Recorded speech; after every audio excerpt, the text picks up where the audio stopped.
wabarakatuh. Saya Heriadi, guru sejarah kelas 12 IPE IPA, mata pelajaran sejarah Indonesia. Ini merupakan tugas peserta didik untuk dijadikan sebagai kelengkapan, yang mana mereka menyampaikan hasil dari presentasi PowerPoint mereka. Semoga bermanfaat di tontonan nanti. Terima kasih.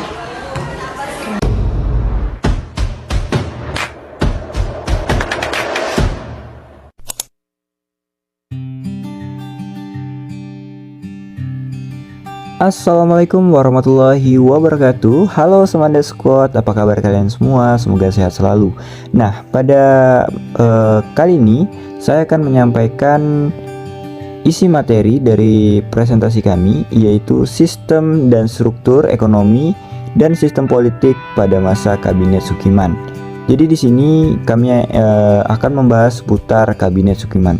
Jadi untuk slide pertama ini kami akan menampilkan cover sebagai awal dari membuka video ini.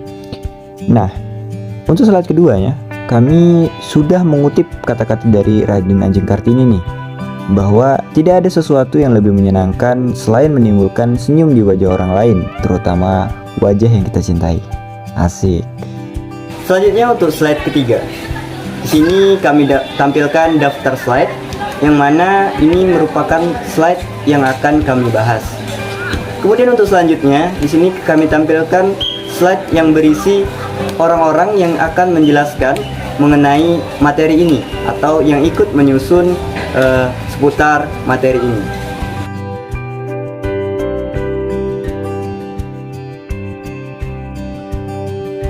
Biografi Sukiman.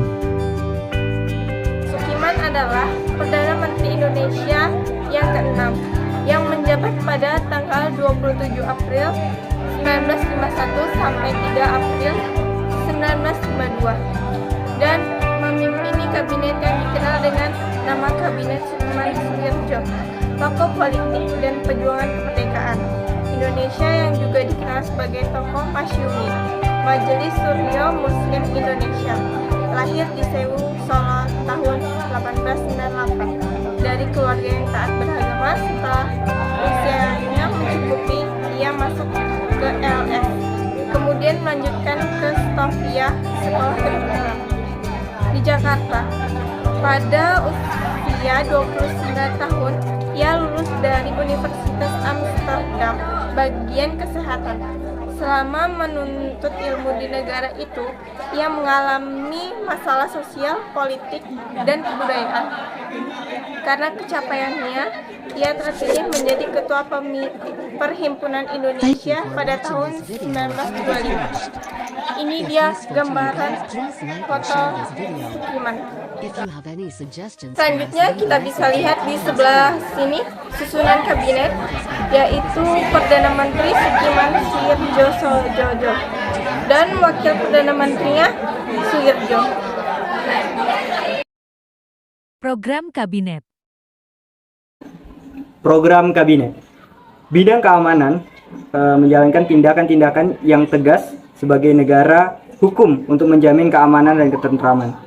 Kemudian yang kedua, bidang sosial ekonomi, mengusahakan kemakmuran rakyat secepat dan memperbarui hukum agraria agar sesuai dengan kepentingan petani. Juga mempercepat usaha penempatan bekas pejuang di lapangan usaha. Yang ketiga, mempercepat persiapan pemilihan umum. Yang keempat, di bidang politik luar negeri, menjalankan politik luar negeri secara bebas aktif, serta memasukkan Irian Barat ke dalam wilayah RI secepatnya. Di bidang hukum, menyiapkan undang-undang tentang pengakuan serikat buruh, perjanjian kerjasama, penetapan upah minimum, dan penyelesaian pertikaian buruh. Kemudian untuk program kabinet ini tidak jauh berbeda dengan kabinet sebelumnya. Hasil yang dicapai. Hasil yang dicapai tidak terlalu berarti sebab programnya melanjutkan program kabinet Atsir. Hanya saja terjadi perubahan skala prioritas dalam pelaksanaan programnya. Seperti Awalnya program menggiatkan usaha keamanan dan ketentraman, selanjutnya diprioritaskan untuk menjamin keamanan dan ketentraman. Program Kabinet Sukiman. Adanya pertukaran nota keuangan antara Menteri Luar Negeri Indonesia, Subarjo, dengan Duta Besar Amerika Serikat, Merle Cochrane, mengenai pemberian bantuan ekonomi dan militer dari pemerintahan Amerika kepada Indonesia berdasarkan Ikatan Mutual Security ACT atau MSA, di mana dalam MSA terdapat pembatasan kebebasan politik luar negeri RI karena RI diwajibkan memperhatikan kepentingan Amerika. Tindakan Sukiman tersebut dipandang telah melanggar politik luar negara Indonesia yang bebas aktif karena lebih condong ke blok barat, bahkan dinilai telah memasukkan Indonesia ke dalam blok barat. Adanya krisis moral yang ditandai dengan munculnya korupsi yang terjadi pada setiap lembaga pemerintahan dan kegemaran akan barang-barang mewah. Masalah irian barat belum juga teratasi. Hubungan Sukiman dengan militer kurang baik tampak dengan kurang jelas tegasnya tindakan pemerintah menghadapi pemberontakan di Jawa Barat, Jawa Tengah, Sulawesi Tengah. Keadaan ekonomi pada masa Kabinet Sukiman. Munculnya korupsi yang terjadi pada setiap lembaga pemerintahan dan kegemaran akan barang-barang mewah. Keadaan politik Kabinet Sukiman. Politik. Adanya konflik politik muncul akibat Menteri Dalam Negeri MR Iskak PNI menginstruksikan penaktifan Dewan-Dewan Perwakilan Daerah yang dibentuk berdasarkan PP nomor 39. Kepentingan pertama tajam ketika Iskak mengangkat tokoh PNI menjadi gubernur di Jawa Barat dan Sulawesi. Penyimpangan terhadap politik luar negeri Indonesia yang bebas aktif dianggap mulai muncul ketika Indonesia pada masa Kabinet Sukiman dengan mengadakan pertukaran surat antara Menteri Luar Negeri Ahmad Subarjo dan Duta Besar Amerika Serikat Merle Cochrane dalam rangka mendapatkan bantuan dari Amerika Serikat. Bubarnya Kabinet Sukiman. Kejatuhan Kabinet Sukiman merupakan akibat dari ditandatanganinya persetujuan bantuan ekonomi dan persenjataan dari Amerika Serikat kepada Indonesia atas dasar Mutual Security ACT MSA. Persetujuan ini menimbulkan tafsiran bahwa Indonesia telah memasuki blok barat yang berarti bertentangan dengan prinsip dasar politik luar negeri Indonesia yang bebas aktif.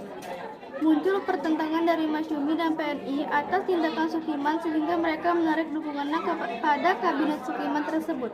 DPR akhirnya menggugat Sukiman dan terpaksa Sukiman harus mengembalikan mandatnya kepada Presiden.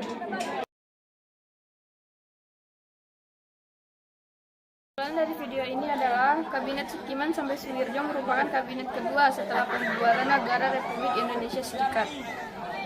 Kabinet ini bertugas pada masa bakti 20 April 1951 sehingga 3 April 1952. Tetapi kabinet ini sebenarnya telah didemisionerkan pada 23 Februari 1952.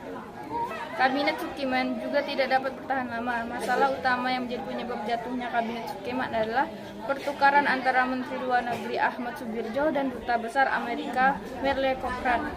Nota tersebut berisi tentang pemberian ekonomi dan militer dari pemerintah serikat kepada pemerintah Indonesia berdasarkan Mutual Security atau Undang-Undang Kerjasama Keamanan. Sekian, terima kasih.